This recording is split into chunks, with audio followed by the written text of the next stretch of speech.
Tomorrow marks 1 year since the deadly riots on our nation's capital.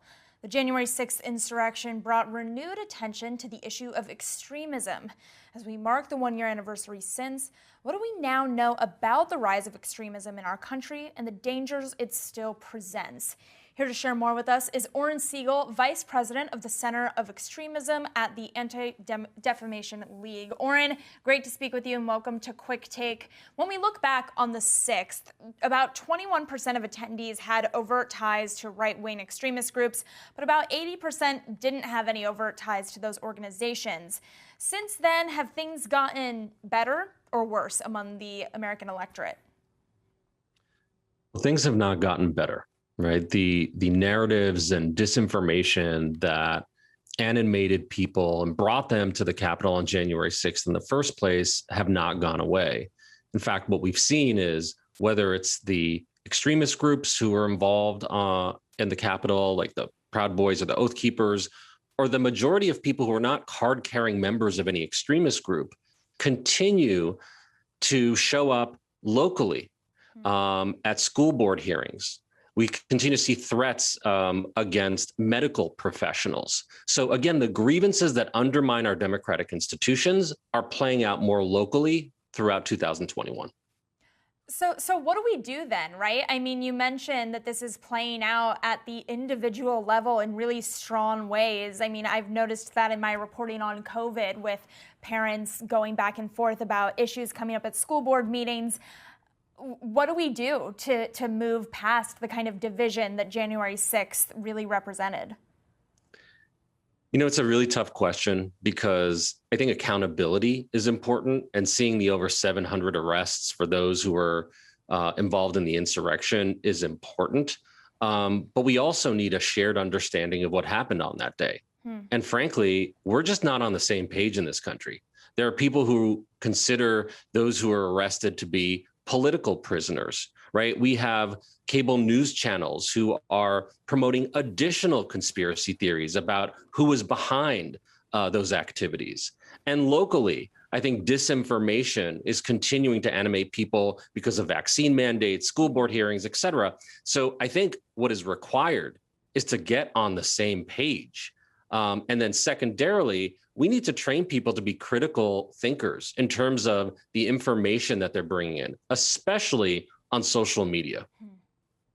Well, I want to talk exactly about that media consumption question, because 2021 saw a huge dip in engagement with the news across mainstream media outlets like Fox, CNN, MSNBC. It was all down 36% overall with viewership.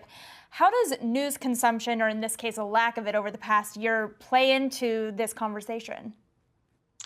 You know, it sort of depends on what people consider news. I think what someone sees on their Facebook feed, they believe is news, or if they view it on, some fringe platform, as long as somebody has an opinion or is trying to promote an agenda, I think people view that as news, and not understanding the difference between what is actual news and what is propaganda is one of the issues here. This is the environment that enables disinformation to proliferate. And it's the environment that, frankly, is a requirement for extremists to be able to make inroads. The more that there's confusion, the more that there's division, the more that there's polarization, the people who win are the extremists. And frankly, I think so much of our political discussion has become an extremist discussion. Yeah, so I'm curious if you could kind of snap your fingers right now and change one thing that's currently fueling disinformation, extremism, what would that thing be? Would it be language from politicians? Would it be big tech, social media? Where would you start?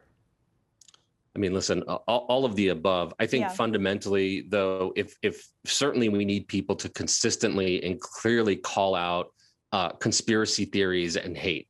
But I also think social media companies need to do a much better job identifying how those platforms are being exploited and making sure that they're transparent about what they're doing to try to prevent that, right? It's not unreasonable for users of these platforms to expect that they will do more to protect the safety of their users, but also to make sure that those narratives that animate people to action, and in some cases violence, are not being amplified on those platforms. It's no longer unreasonable to have that expectation. And a lot of experts believe that 2022 is the year we're finally going to see some big regulation on big tech. To what extent do you think that would really make an impact on disinformation and extremism? Is regulation in big tech enough, or will people just, make new social media platforms or find other methods of communication if, social platforms were to get more heavily regulated? I mean, there clearly needs to be both, right? So there needs to be efforts from our policymakers to carefully reform, not eliminate, but reform Section 230 of a law that basically allows social media platforms unprecedented immunity from legal accountability. We also, though, need to recognize that the more that some of the big name social media companies do to tramp down on extremism, that extremists will find multiple other platforms to migrate to, right? This is an ecosystem. But again, it's not necessarily a bad thing, is as they're migrating to different platforms, they don't have as huge of a bullhorn to express their hatred. But those smaller, more fringe and upcoming platforms need to make sure that part of their development is to address extremists before they overtake those platforms as well. And I hear you mentioning the importance of accountability, Oren. The Capitol Police Chief testified today that threats have significantly increased over the past year, testifying before the Senate Rules Committee and saying there were over 9,500 threats this year, which is an average of 26 per day, the highest number they've ever had. I mean, what grade would you give the response to January 6th, particularly the January 6th panel? Do you think that the response to the Capitol siege was enough? Listen, I think a lot remains to be seen, right? They're still in the process. I think, again, over 700 people arrested for their role in the insurrection is progress. That is a level of accountability.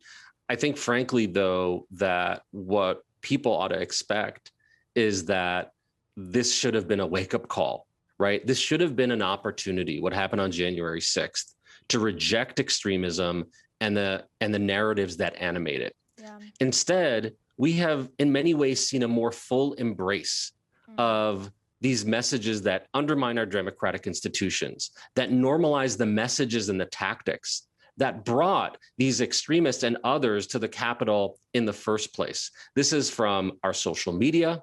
This is from elected officials. This is from our cable news channels. I mean, the fact that we don't have a shared understanding of how bad what happened on January 6th is not a good sign. Yeah. Why do you think it wasn't a wake-up call? Why wasn't it a bigger shift after the 6th and after I think a lot of people thought that Biden entering the White House might also lead to a shift? Because violence and extremism is politicized in this country, right? I think every incident that occurs, whether it's a mass shooting, whether it's protests, whether it's an insurrection, eventually becomes part of the political football. And unfortunately, the people that lose are not only just all the American people, but frankly, our democracy, right? I had no idea 20 years ago when I started to look into extremism and hate, that work would end up being an effort to push back against extremism who are fighting for the soul of our democracy, against the soul of our democracy. And so this is just part of the regular conversation, is that what used to be language and narratives that I would see on some fringe platform are now literally the public discussions that we're having. And so the normalization of hate and extremism, the inability to even recognize it and call it out, I think is an epidemic.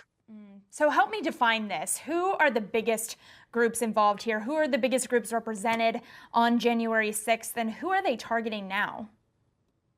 So in terms of the 20 or so percent of those who've been arrested on January 6th who were part of, more organized or established extremist groups or movements, we're talking about Proud Boys, Oath Keepers, followers of QAnon, and they haven't gone away. In fact, so much of the activity that we've seen throughout 2021 from the Proud Boys has focused on attending school board hearings, right, in opposition to critical race theory or vaccine or mask mandates, right? They've localized their approach. They're trying to win hearts and minds in the local space. They don't need to go to DC anymore.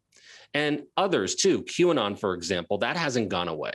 That conspiracy theory, as absurd that it is, continues to bring people out in the streets, like in Dallas, where people thought JFK Jr. was going to come back, right? So the online spaces in which much of this propaganda spreads and the ideas are sort of incubated, we are seeing the activity on the ground throughout the country.